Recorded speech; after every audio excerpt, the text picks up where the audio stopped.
La presse, 13 avril 2022, une hausse des demandes là, au niveau là, de programmes d'aide, au niveau là, des policiers à Montréal.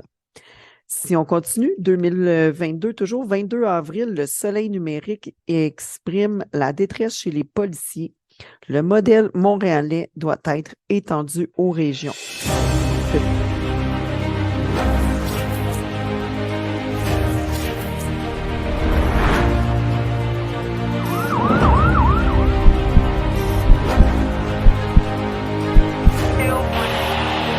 Residential fire.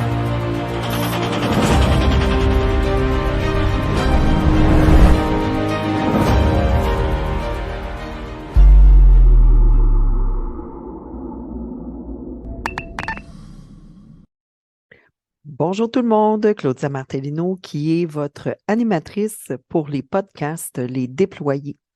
Les podcasts Les Déployés, en fait, c'est de s'adresser aux enjeux, aux situations dont on n'ose pas parler en lien avec la santé mentale, émotionnelle, psychologique et les impacts surtout aussi que ça peut avoir au niveau des employés des services d'urgence, policiers, pompiers, militaires, ambulanciers, employés du 911, agents de la paix et même, pourquoi pas, les conjointes qui, eux aussi, peuvent peut-être faire face à certains enjeux dans la relation.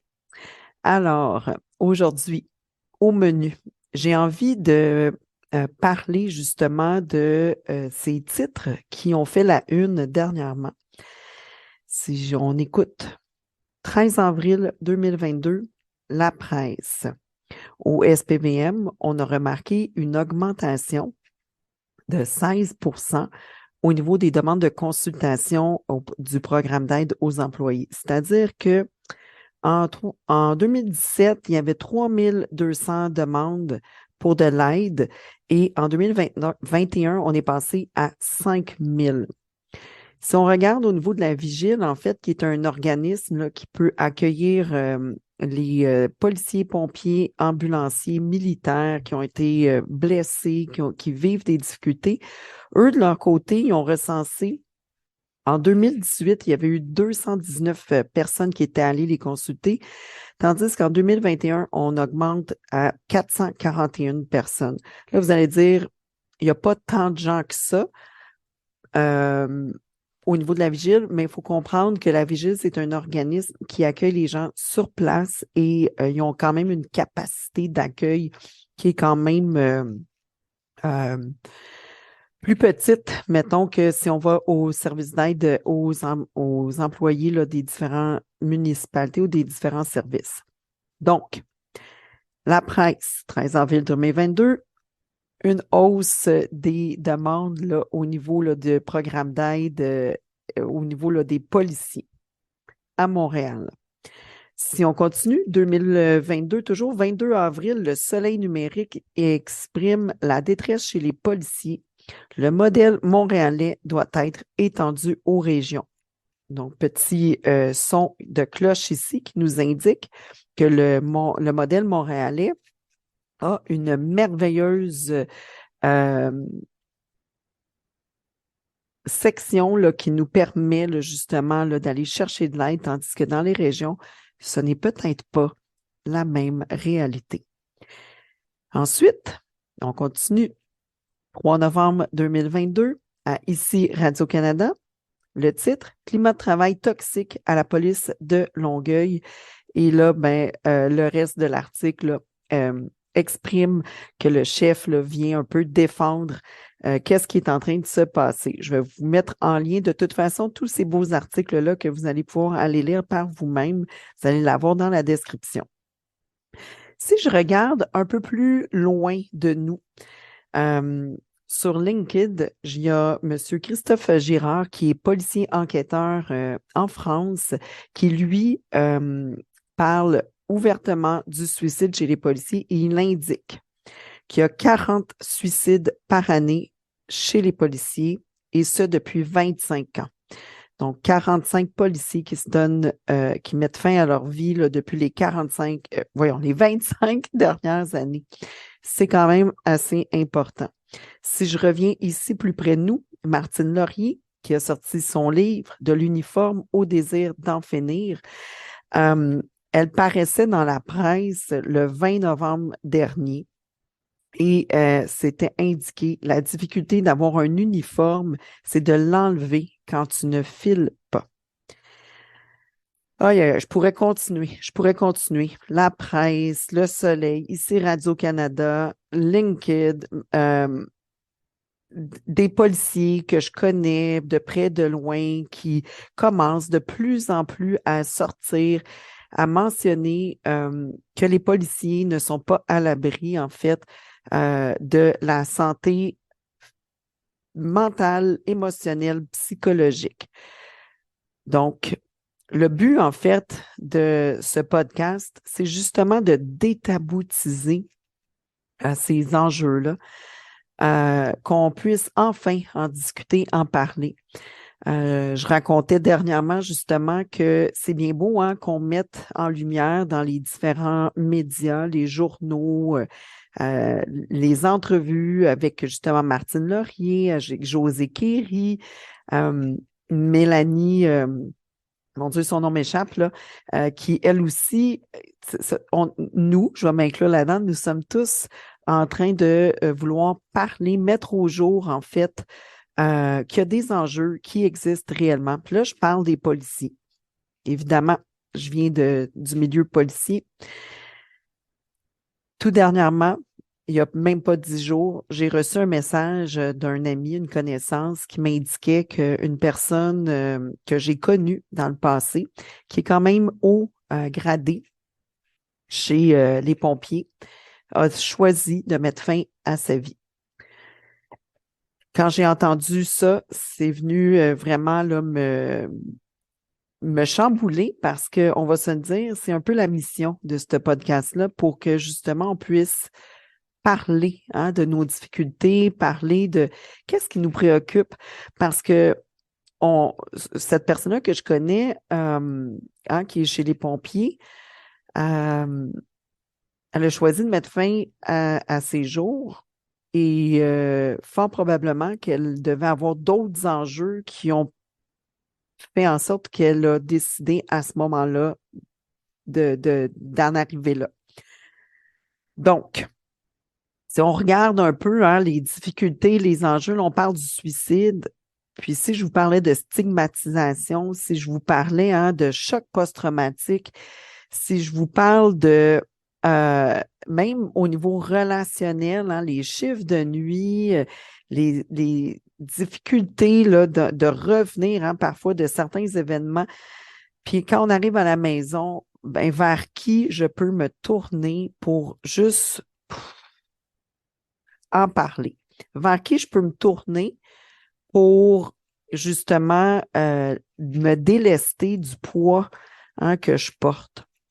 Parce que, on va se le dire, la réalité, c'est que quand on revêt notre uniforme, on est fier, on est content, on est heureux, surtout au début, d'aller répondre à la société qui est dans le besoin. Moi, comme j'ai souvent dit, je mets ma cape de sauveuse et let's go, j'ai une mission, j'ai excusez mon anglicisme, un purpose, puis ça me drive. Puis là, ben, petit à petit, arrivent toutes sortes de situations, que ce soit sur les lieux d'un événement, que ce soit entre collègues, que ce soit parce que je viens de changer d'affectation, que ce soit parce que mon chum ou ma blonde, selon le cas, a de la difficulté, surtout s'il n'est pas de ce milieu-là, de la difficulté un peu à comprendre nos états, nos moods, là, nos états d'esprit. Là, comment je vais faire quand j'arrive à la maison? Puis là, je parle au jeu, mais vous comprenez, c'est comme si, dans le fond, ce que je suis en train de dire, c'est que quand on arrive à la maison, en fait, c'est bien beau d'avoir été sauver le monde pendant notre quart de travail, mais quand on arrive à la maison, il y a comme quelque chose qui fait en sorte que, ben, parfois, on a tendance à oublier qu'il y a un être humain qui est à l'intérieur. Puis on a encore l'uniforme sur le dos, puis cette posture de vouloir bien faire, de vouloir sauver, de vouloir aider, contribuer, de quelque façon que ce soit. Et puis trop souvent, plus qu'autrement, bien, au fil du temps, on finit un peu par oublier cet être humain qui se trouve à l'intérieur. Tandis que à un moment ou à un autre, ben, le corps va finir par nous le rappeler. Il va nous arriver toutes sortes de situations banales au début qui vont s'accumuler au fil du temps. Dans le prochain épisode, je reçois Christophe Girard, justement, celui qui, je vais le dire comme ça, qui milite pour la prévention du suicide en France au niveau des policiers. Donc, c'est lui que je reçois dans le prochain épisode. Puis, justement, on va ensemble discuter de comment est-ce que c'est facile d'avoir cette petite idée qui va venir se pointer le bout du nez très subtilement à partir du moment où je rentre chez moi le soir ou le jour ou le matin, que j'ai vécu toutes sortes de difficultés, des petits tracas, des petits soucis. Puis comment est-ce que cette petite idée sournoise de de toute façon, c'est facile. La solution, elle là tout de suite à côté de moi. Comment est-ce que c'est facile d'avoir cette idée-là qui va venir s'immiscer, tandis que je regarde une série sur Netflix, il arrive un événement, puis là, et pouf, le scénario à l'intérieur de moi, il s'enclenche. Scénario qui va s'enclencher pour dire, ah ben, c'est facile, de toute façon. La solution est là, tout près de moi. Puis à partir de ce moment-là, quand ces petites idées-là, très sournoises, arrivent, d'une façon tout à fait peut-être banale, quand que tu es chez toi en train d'écouter ton Netflix, ben, cette petite idée-là, si tu n'en prends pas soin dès le départ, ben, elle risque de devenir un peu plus importante et prendre un peu plus de place. Puis c'est là que tout doucement, tranquillement, cette idée-là qui commence à prendre un peu plus de place va devenir peut-être même envahissante. Puis c'est là, à ce moment-là, c'est comment que je vais faire pour m'en occuper. Donc, quand je parle, comment est-ce que nous allons faire pour en prendre soin? Puis là, souvent, plus qu'autrement, ben, on a le syndrome de l'uniforme de dire, ben non, tu sais, voyons donc, moi, je suis une policière, moi, je suis un ambulancier, je suis pompier, je suis un militaire, je suis agent correctionnel, je revais cet uniforme-là, j'aide les autres, ben voyons donc, pourquoi ça serait à mon tour de passer par cette étape-là, puis surtout vers qui je peux peut-être en parler sans me faire juger, sans avoir un commentaire. Puis il faut comprendre ici que souvent, quand je parle de stigmatisation, on va parler de ce qui se passe vraiment, là, comme on dit, en arrière du rideau, ben c'est un peu ça. On porte l'uniforme, on vient en secours, on aide la population, les citoyens. Puis là, quand ça arrive le temps de prendre soin de soi, de sa santé mentale, de sa santé émotionnelle, psychologique, oh, là, ça devient une autre paire de manches parce que habituellement, c'est nous qui venons en aide. Euh, Comme je l'ai déjà mentionné, bon, moi, je fais du coaching aussi. J'accompagne des gens grâce à la PNL, à l'hypnose, neurosciences. J'ai accompagné je ne suis pas rendue à plusieurs centaines de personnes, là, mais en tout cas, tu sais, dans les 3 dernières années, j'ai accompagné beaucoup de gens, puis ce que je réalise, c'est que même si je suis coach, même si je suis policière, ben moi aussi, j'ai besoin d'aide. Moi aussi, des fois, il arrive des situations problématiques où est-ce que, oups, je vis une résonance qu'on appelle, je vais vivre un événement, une situation qui va venir déclencher chez moi des émotions, des réactions, qui va venir éveiller des blessures que je n'avais peut-être même pas pensé que j'avais. Donc, c'est de là qu'on parle du travail que l'on doit faire sur soi. Fort heureusement, je suis outillée. Je suis outillée, je me fais suivre par un coach Moi, j'ai pas eu peur d'aller voir le psychologue, étant donné qu'on a un super service d'aide, un programme d'aide aux employés qui est vraiment, comme on dit en québécois, là, sur la coche. Donc, qui est vraiment irréprochable. Puis, au moment où j'en ai eu besoin, je suis allée. Puis, je ne suis pas allée une fois, puis bon, juste comme ça, je suis allée plusieurs fois. Je suis allée à plusieurs reprises parce que quand l'inconfort s'installe, quand le désir de vouloir changer aussi s'installe, c'est important de savoir vers qui je peux me tourner. Puis des fois, ce n'est pas nécessairement les proches autour qui vont savoir quoi faire ni comment répondre. Puis c'est là qu'il peut y avoir des dynamiques là, qui vont s'installer, de dire, ben là, je me retiens, je ne dis pas nécessairement comment je me sens, je ne parlerai pas nécessairement de mes défis, de mes enjeux actuels, parce que la personne avec qui je suis, mes enfants, ils connaissent pas cette réalité-là. Puis on ne veut pas non plus, en tout cas, je pense, peut-être que vous allez m'arrêter là, puis je ne crois pas non plus qu'on veut non plus leur infliger ces situations-là qui sont vécues. Donc, tout ça pour dire que de plus en plus, on parle de santé mentale. De plus en plus, on parle de santé psychologique, de sécurité psychologique. De plus en plus, en 2022, on met ça sur la table au niveau des entreprises, on met ça sur la table au niveau personnel. Les sujets là, sont à la mode, sont populaires. Et par contre, encore en 2022, c'est très taboutisé comme sujet.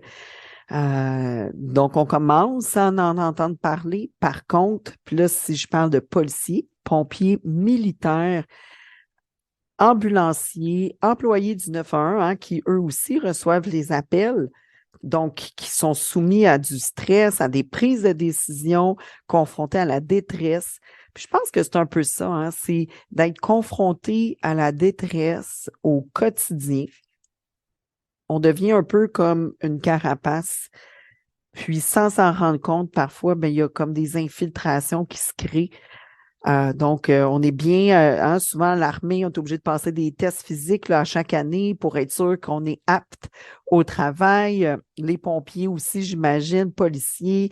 Donc, c'est une des qualités, une des compétences qu'on doit maintenir, c'est la santé physique. Donc, être en forme physiquement dans le corps. Mais qu'en est-il de notre santé mentale? Qu'en est-il de cette sécurité psychologique?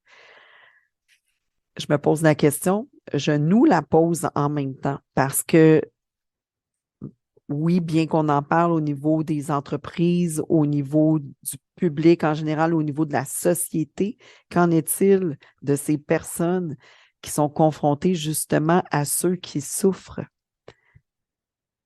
De quelle façon on peut prendre soin de nous, les uns des autres? Comment est-ce qu'on peut mettre en place des ressources? Donc, c'est la vocation, c'est la mission du podcast, les déployer dans cette première saison. Donc, vous allez avoir plusieurs invités. Donc, dès le prochain épisode, je reçois Christophe Girard qui a accepté avec grand cœur de venir partager un peu la réalité en France. Puis, on va se le dire, cette réalité-là n'est pas si loin de la réalité ici au Québec.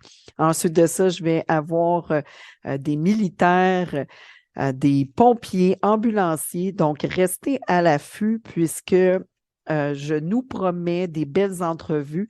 Puis, en fait, c'est aussi de permettre de pouvoir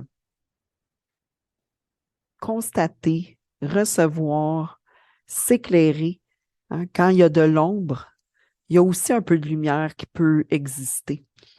Quand la noirceur commence à tout doucement s'installer, comment est-ce qu'il peut aussi y avoir de la lumière? Donc, le podcast est déployé, c'est un peu pour être capable de se déployer dans ces ressources qui sont disponibles, être capable de sortir de cette noirceur. Puis j'ai envie d'avoir un petit message porteur d'espoir parce que quand tu arrives chez toi à la maison, puis que tu te sens peut-être un peu démuni, que tu ne sais pas nécessairement vers qui te tourner, qui appeler, quelles sont les ressources qui sont disponibles pour toi, ben, j'espère qu'à travers les prochains épisodes, tu sauras peut-être un peu découvrir qu'il existe des gens qui ont su s'en sortir, qu'il existe des ressources qui sont là pour toi. Alors, moi, je t'invite à rester à l'écoute pour les prochains épisodes. Il va y avoir des excellents partages déjà là, qui sont en train de se préparer. Donc, ça va être un rendez-vous hebdomadaire à chaque semaine où est-ce que je libère des épisodes avec différents invités, puis peut-être même des fois, ça sera une discussion que je vais t'offrir, peut-être avec d'autres personnes, peut-être seule. Donc, peu importe le format, moi, je t'invite à t'abonner et rester à l'affût pour justement qu'ensemble, nous puissions porter l'espoir qu'il existe des ressources et de la lumière quand tu te retrouves seul avec toi-même et que tu ne sais pas nécessairement vers qui te tourner. Donc, c'était Claudia Martellino, donc l'animatrice pour les podcasts Les Déployés. Alors, je vais mettre les articles que j'ai nommés en référence. Je vais t'inviter à aller les lire au besoin, puis voir un peu par toi-même, constater un peu l'état de la situation en 2022. Et sache que peu importe où tu te trouves et quel état d'esprit dans lequel tu te retrouves, ben dis-toi qu'il existe des ressources et que tu n'es pas seul. Peu importe aussi ton métier, parce que c'est pas juste les policiers, les pompiers, les militaires qui peuvent être interpellés. Ça peut aussi être toute personne qui est prise dans des enjeux de santé mentale, sécurité psychologique et qui a tout simplement envie d'entendre peut-être le mot qui va faire la différence, qui va apporter cette lumière-là à l'intérieur. Donc, je nous souhaite une magnifique journée. Alors, où que vous soyez et quoi que vous fassiez, je vous invite à profiter pleinement de votre journée.